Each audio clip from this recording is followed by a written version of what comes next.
انا زمان كان اول ما الكود يشتغل كنت اخد منه كوبي على فلاشة وادعي ربنا انه يشتغل تاني.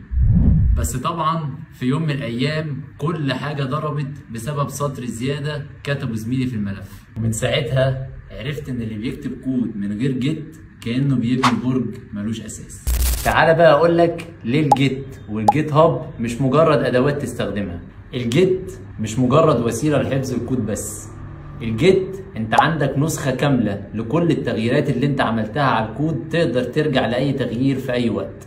الجيت يقدر يخليك تشتغل انت ومجموعة من زمايلك على نفس البروجكت، وأي تعديل هيحصل من أي حد في التيم هتقدر ان انت تسمع التعديلات دي عندك. ده غير ان انت كديفلوبر لازم تبقى مهتم بالجيت هاب، لانه بيعتبر بروفايل ليك وسي في بتقدمه وبتحطه في السي في بتاعك عشان تعرض كل المشاريع اللي انت عملتها كديفلوبر. عشان كده احنا في كودكس هاب بنعتبر ان الجيت والجيت هاب من ضمن الاساسيات اللي انت كديفلوبر لازم تتاسس وانت عارفهم بشكل كامل. عشان كده في كودكس هاب بنينا موديول كامل بنعلمك فيه الجيت والجيت هاب وانت بتتعلم اساسيات.